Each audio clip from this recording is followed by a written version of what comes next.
Hello students, पिछले lecture में हमने सीक्वेंस के कन्वर्जेंस की एक डेफिनेशंस पढ़ी थी। ठीक है, एप्सिलॉन डेफिनेशन, कोई भी सीक्वेंस कन्वर्ज करती है यदि for every given epsilon greater than 0 उसके रिस्पेक्ट में एक natural number N not belong to natural number such that xn minus l is less than epsilon whenever for all n greater than equal to n naught।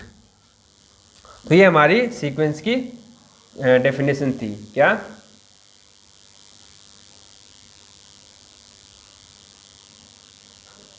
Of actually limit की definition है और कोई भी sequence है वो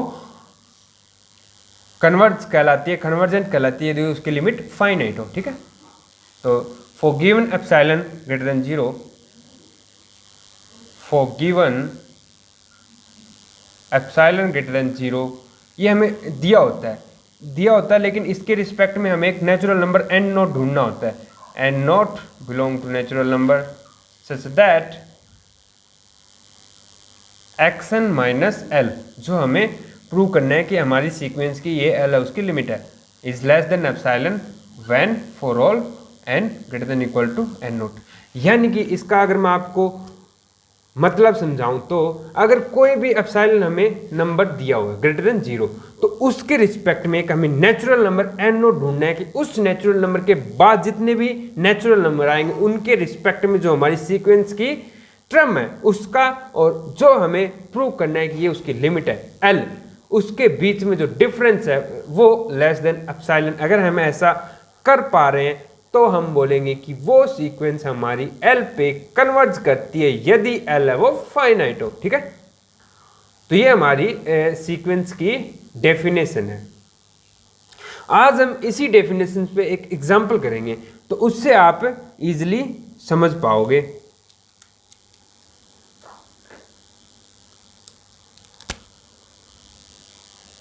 example, हमें action दे रखी है एक सीक्वेंस जिसका एन टर्म दे रखा है हमें 5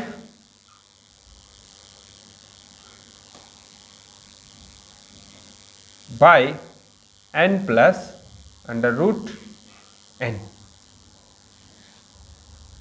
तो हम सीक्वेंस ले रहे हैं एक्सन जिसका एन टर्म यानी कि x n is equal to 3n by n plus 5 root n दे रखा है, हमें प्रूव करना है। देन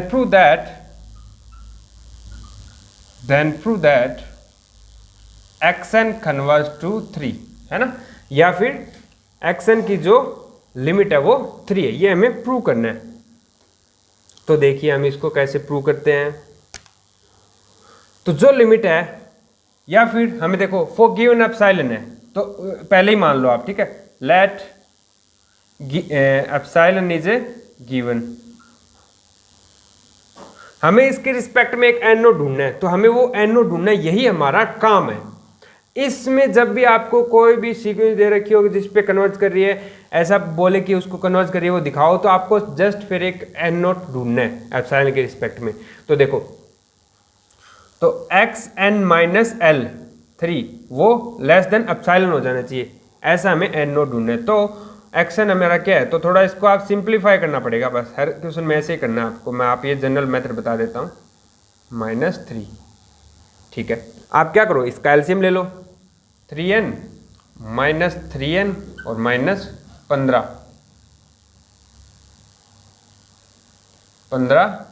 रूट n और by n plus 5 root n। तो यहां से 3n कट गया, इज इक्वल टू -15, तो वो मोड होगा तो +15 हो जाएगा, root n by n plus 5 root n। इतना सबको समझ में आ गया? ठीक है, अब यहां से देखो ऊपर नीचे क्या करेंगे हम, रूट n को काट दो, रूट n को काट दो, तो इज इक्वल टू, सॉरी ये लेस देन इक्वल टू आएगा, मोड लग गया ना, हमने माइनस था उसको हटा दिया, तो लेस देन इक्वल टू या फिर 15 बाई रूट n प्लस 5 आई ना बात समझ में। या फिर इसको लेस देन लिख सकते हो 15/√n। क्यों? क्योंकि देखो एक तो 1 है और +5 है, यानी कि ये 6 हो गया। n = 1 पे क्या है 6 है, और यहाँ पे क्या है ओनली 1 यानी कि 15। ये तो 15/6 और ये 15 है, तो कौन सा छोटा होगा? 15/6 होगा ना, तो इसलिए हम 5 को हटा सकते हैं, यानी कि ये पूरी जो क्वांटिटी है, यानी कि ये नीचे वाली बड़ी है इससे, तो नीचे वाली बड़ी है तो इसका रेसिप्रोकल है वो छोटा हो जाएगा। तो ये हो गया, इतना हमारा काम बन गया। यानी कि हमें दिखाना है इसको एप्सिलॉन से छोटा। तो ये कब दिखा सकते हैं? यदि जो n है, हमें क्या ढूंढना है? n0 ढूंढना है ना, तो हम मान रहे हैं कि n0 बराबर 15/ε², या फिर इसको आप ऐसे कर लो, क्या करोगे? n0 = एप्सिलॉन का स्क्वायर। ये चीज मैंने मान ली, ठीक है, n0। तो आप देखो इससे जो भी बड़ा n होगा वो इससे भी बड़ा होगा, यानी कि ये यहां आ जाएगा, ये यहां आ जाएगा, उसका अंडर रूट लेंगे तो क्या हो जाएगा? इज लेस देन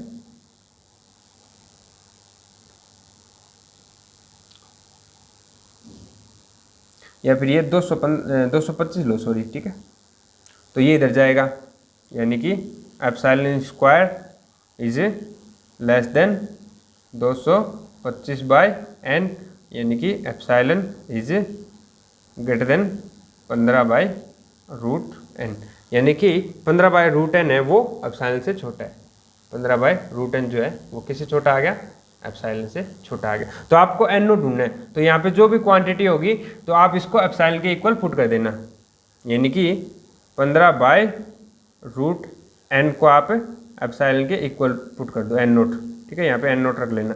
तो n0 की वैल्यू निकाल लो एप्सिलॉन के पदों में, तो n0 = क्या आ गया? आप दोनों तरफ स्क्वायर कर दो ना, इसका स्क्वायर और इसका स्क्वायर, तो यानी कि एप्सिलॉन² हो गया 225/ε²। तो देखो हर एक एप्सिलॉन के रिस्पेक्ट में हमें एक n0 ढूंढना होता है, तो वो n0 हमने एप्सिलॉन के रिस्पेक्ट में क्या ढूंढ लिया? 225/ε²। और एप्सिलॉन क्या है? ये ग्रेटर देन 0 है ना, तो ये नंबर है वो डिफाइंड होगा, कोई वेल नंबर होगा, क्योंकि एप्सिलॉन को एक नंबर है फाइनाइट जो 0 से बड़ा है। अगर 0 होता तो प्रॉब्लम कर जाता, 0 होता तो ये इन्फिनिटी हो जाता, तो हमारा प्रॉब्लम हो जाती। तो इसलिए n0 है वो एक डिफाइंड नंबर आ चुका है ना, आई ना बात समझने? तो ठीक है, तो अगर इससे बड़ा, और मान लो आप सोच रहे हो कि ये n0 है, क्या जरूरी है कि इसके नेचुरल नंबर होगा या नहीं होगा, तो आप क्या करोगे? यानी कि इस नंबर से बड़ा है हमारा नेचुरल, सीधी बात ये बड़ा या बराबर है, इसे छोटा नहीं लेना। अगर ऐसा हो रहा है तो इससे बड़ा n के लिए वो है हमारी जो सीक्वेंस है, यानी कि xn - 3 है, वो लेस देन एप्सिलॉन हो जाएगा। तो हमारा n0 क्या मिल गया? When n is greater than equal to n0, और n0 क्या है? 225/ε²। तो ऐसे आपको लिखना है, तो ये हमें फाइंड करना है। तो इसका मतलब हमारी जो सीक्वेंस है xn यानी कि axn वो कन्वर्ट कर गई 3 पे।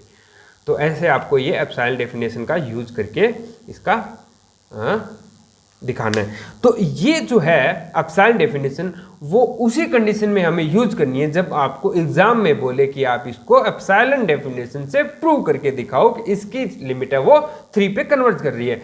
अदरवाइज ऐसा नहीं लिखा हो एग्जाम में कि आप इसको एप्सिलॉन डेफिनेशन से करो, तो मैं आपको बहुत सारे मेथड बताने वाला हूं कि हमारी ये सीक्वेंस है इस पे कन्वर्ज कर रही है।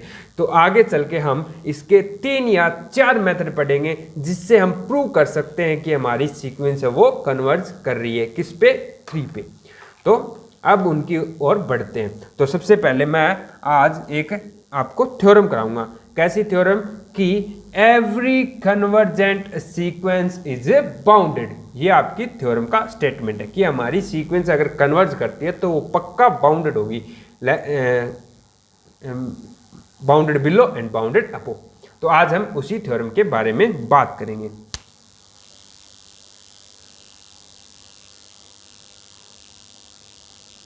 थ्योरम का स्टेटमेंट है every convergent sequence is bounded. Every convergent sequence is bounded। तो अब हम इसका प्रूफ देखते हैं। देखिए, सबसे पहले तो हम एक सीक्वेंस लेंगे जो कन्वर्जेंट होगी, हमारा पहला काम यही होगा। तो पहले तो आपको मैं कोई थ्योरम को प्रूव कैसे करते हैं वो चीज़ बताता हूँ। देखो, हमें क्या होता है, जो भी थ्योरम देगा उसमें कुछ गिवन होगा, है ना, कुछ गिवन होगा और कुछ हमें प्रूव करना है। क्या प्रूव करना है? तो देखो, जो भी क्लेम होगा तो उसमें जो जो चीज़ यूज होने वाली है वो हमें निकालनी है कहाँ से, जो हमें गिवन है। तो सबसे पहले एनालिसिस करो किसका, जो हमें गिवन है। तो सबसे पहले हमें गिवन है कन्वर्जेंट सीक्वेंस है, let xn is a convergent sequence and हम इसकी लिमिट मान रहे हैं L जो फाइनाइट है, and limit of n tends to infinity पे xn की वो मान रहे हैं L मान लो या फिर x मान लो, x मान लो, ठीक है। x इसकी लिमिट है। हमें दिखाना है कि हमारी सीक्वेंस है वो बाउंडेड है। बाउंडेड है तो कोई हमारी सीक्वेंस है वो किसी दो नंबर के बीच में बाउंड होनी चाहिए। तो सबसे पहले देखो ट्रिक, सीक्वेंस कन्वर्जेंट है तो for given epsilon greater than 0, for given epsilon greater than 0 there exist a n not belong to natural number such that xn minus x is less than epsilon for all n greater than equal to n note. इसको थोड़ा simplify करो। कैसे करोगे? इसका mode हटाओ, mode हटाओ तो क्या करोगे, xn minus x is less than epsilon और ग्रेटर देन माइनस एप्सिलॉन। ये चीज़ समझ में आ गई ना? बिल्कुल। क्या है कि हमारा मोड, जैसे आप लेते हो जैसे ये वाला नंबर है x mod x belong to 1, इसका मतलब क्या है, हमारा x है वो -1 से 1 के बीच में कोई नंबर है। जैसे 1/2 है, -1/2 भी ये आ रहा है इस इंटरवल में और 1/2 भी आ रहा है इस इंटरवल में। इसका मतलब ये इंटरवल है किसके मध्य में, -1 और 1 के मध्य। तो सेम कंडीशन यहाँ पे, ये कोई मान लो x है और ये किससे, इसका मॉडुलस किससे लेस है, एप्सिलॉन से। तो ये क्या हो जाएगा, एप्सिलॉन से छोटा और माइनस एप्सिलॉन से बड़ा हो जाएगा। अब आप क्या करो, दोनों तरफ x को ऐड कर दो। x तो कोई फाइनाइट नंबर है ना, क्योंकि हमारी सीक्वेंस कन्वर्ट कर रही है, जहाँ पे भी कन्वर्ट करेगी वो नंबर होना चाहिए फाइनाइट। x हमारा फाइनाइट है, दोनों तरफ आप इसको ऐड कर दो। ऐड करोगे तो यहाँ क्या आ जाएगा, x minus epsilon less than xn और x यहाँ पे सब्ट्रैक्ट ऑलरेडी, ऐड करोगे x तो ये 0 हो गया और less than epsilon plus x। इतना समझ में आ गया ना सबको? ठीक है। तो देखो हमारे पास एक नंबर आ गया। क्या, हमारी जो सीक्वेंस है वो किससे बड़ी आ रही है, यानी कि xn को मैं लिख सकता हूँ less than epsilon plus x।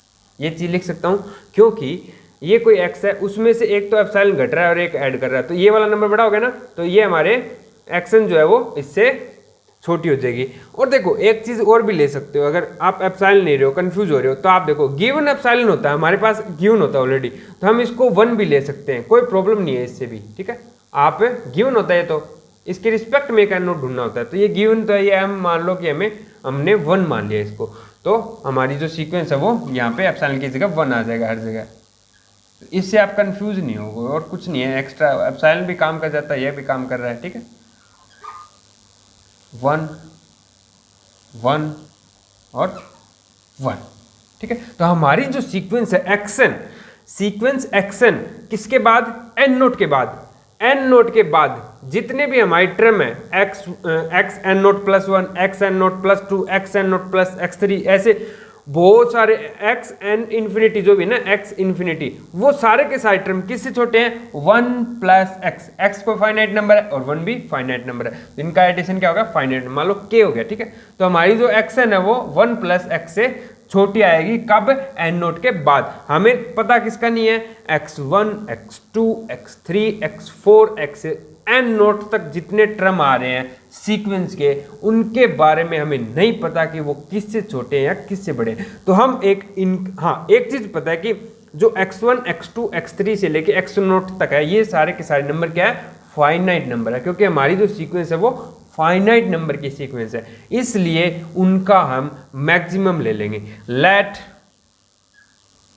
k is equal to maximum of x1 x2 x3 से लेके xn0 तक, और n0 के बाद जितने भी टर्म्स आ रही हैं किसकी, xn की, वो किससे छोटी हो रही है, 1 प्लस x से, 1 प्लस x से। आई ना बात सुनने, इनका हम क्या ले लेंगे, maximum.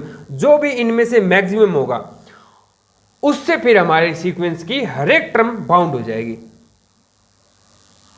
Then mod xn is less than k for all less than equal to for all n belong to natural number. अब की बार जो n है वो n0 से बड़ा नहीं, अब की बार जो n है वो 1 से स्टार्ट हो गए, 1 2 3 4 5 6 7 8 इन्फिनिटी तक, ठीक है। हर एक xn के लिए हमारा जो xn है वो, हर एक n के लिए xn है वो k से छोटा हो रहा है, इसका मतलब हमारी सीक्वेंस है वो बाउंडेड है।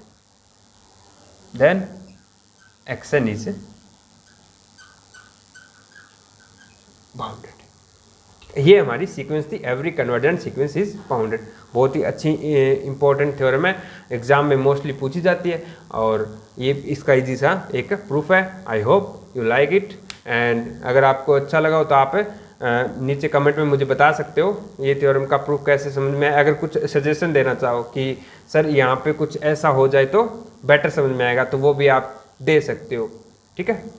तो आज के लिए इतना ही, नेक्स्ट सेशन में हम कुछ और इम्पोर्टेंट थ्योरम्स और कुछ एग्जांपल्स लेके आएंगे। नेक्स्ट क्लास में हम एक ऐसे थ्योरम लेके आएंगे, उसके बेस पे आप डायरेक्ट एप्सिलॉन डेफिनेशन का बिना यूज किए आप कोई भी सीक्वेंस है उसके कन्वर्जेंस का निर्धारण कर सकते हो, यानी कि आप बता सकते हो हमारी सीक्वेंस है वो कन्वर्ज करती है, और कन्वर्ज करती है तो कहाँ कन्वर्ज करती है उसकी लिमिट निकाल सकते हो। और ये वाली जो बताऊँगा वो हर जगह आपके काम आएगी, कंपटीशन एग्जाम है और जितने भी एग्जाम है वहाँ पे आपके लिमिट निकालने के लिए काम आएगी ये पे, ठीक है। तो आज के लिए इतना ही, थैंक यू।